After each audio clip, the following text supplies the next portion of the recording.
मंडली में आप सभी का स्वागत है। इस वीडियो सीरीज़ में मैं आपको एमपीपीएससी मेंस से रिलेटेड यूज़फुल कंटेंट और हैंड रिटन नोट्स प्रोवाइड करता हूं। इसी सीरीज़ में मैं इस वीडियो में पेपर 4 एथिक्स के hand written English medium notes आपको प्रोवाइड कराऊंगा।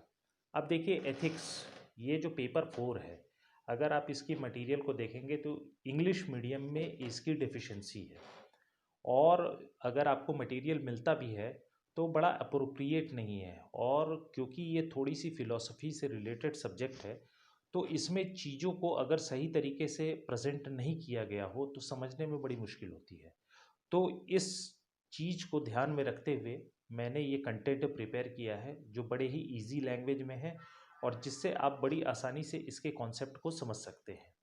अगर आप देखेंगे पुराने पैटर्न में तो लगभग 7 यूनिट दिया हुआ है एथिक्स के पेपर में, और अगर हम नए उसमें सिलेबस में देखेंगे तो उसमें 6 यूनिट दिया हुआ है।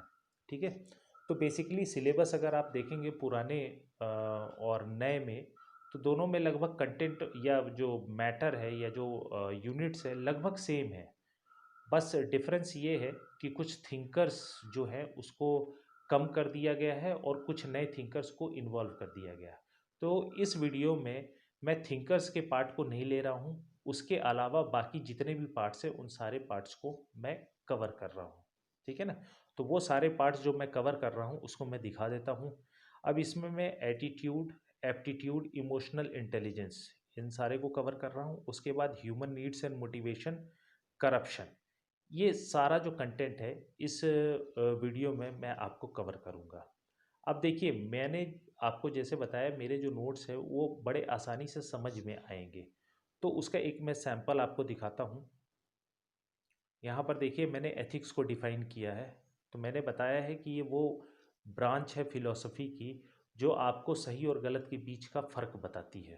ठीक है ना, इसका आपका अप्रोप्रिएट डेफिनीशन भी दिया हुआ है जिसमें बताया गया है कि सेट ऑफ स्टैंडर्ड्स जो सोसाइटी या जो समाज फिक्स करता है और जिसके ऊपर उस समाज के समस्त लोगों को चलना रहता है, उसी को हम एथिक्स कहते हैं।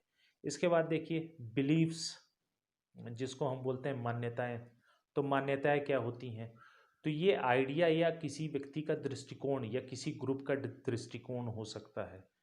इसी तरह आगे मैंने वैल्यूज़ या जिसको हम मूल्य बोलते हैं उसको डिस्क्राइब किया है।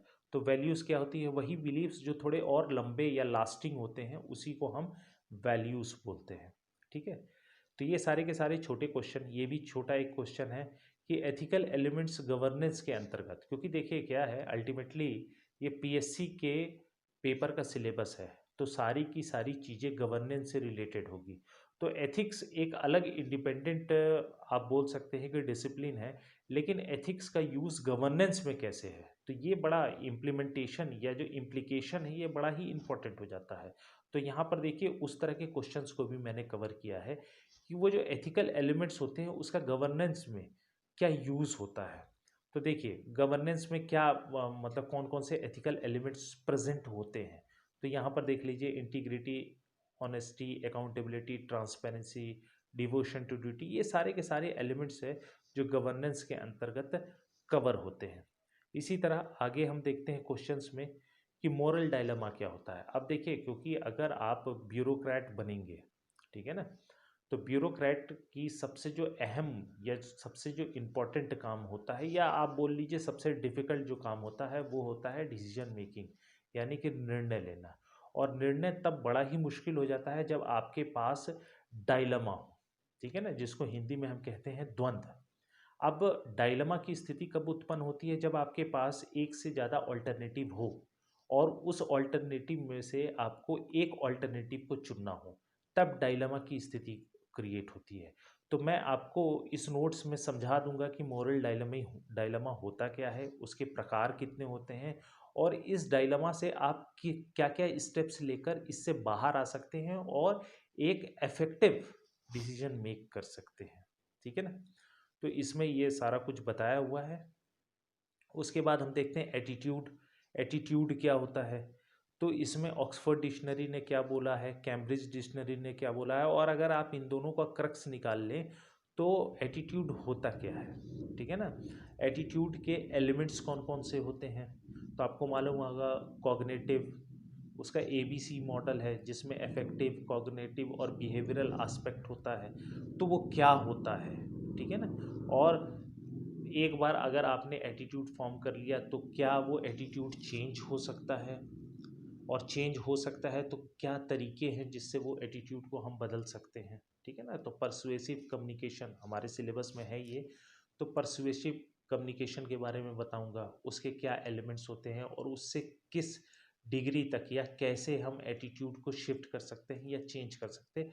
तो उन सारे जो पूरे के पूरा जो सिलेबस है उसको मैंने क्वेश्चन आंसर फॉर्मेट में डाला है, और ये बड़ा ही आसान लैंग्वेज में है और इसको आप आसानी से समझ सकते हैं, ठीक है।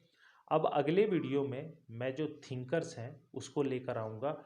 अब देखिए थिंकर्स का भी क्या है कि उसमें बहुत सारी फिलॉसफीज़ है, जनरली 3 पैरामीटर्स होते हैं या 3 प्रकार की फिलॉसफीज़ होती हैं। मेटाफिजिक्स हम एक को बोलते हैं, एपिस्टेमोलॉजी और एथिक्स। तो ये जितने भी थिंकर्स ये इन 3 पैरामीटर्स पे अपने कौन-कौन से थॉट्स दिए हुए हैं, उन सारे थॉट्स को मैं आपको एक साथ बताऊँगा, और उन थॉट्स का मतलब क्या है या उसका इम्प्लीकेशन अभी प्रेज़ेंट के टाइम में हो सकता है या नहीं हो सकता है, या हो रहा है तो किस फॉर्म में हो रहा है, ये सारी चीज़ें मैं आपको अगले अपने वीडियो में जब मैं थिंकर्स लेकर आऊँगा तो उसमें भी मैं आपको बताऊँगा, ठीक है।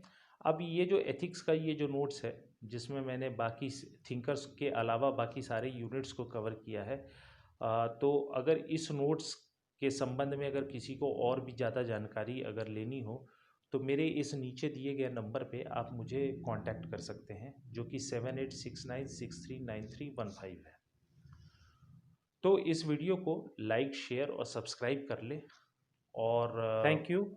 और मंडली के अगले वीडियो में हम थिंकर्स के साथ यहीं पर मिलेंगे।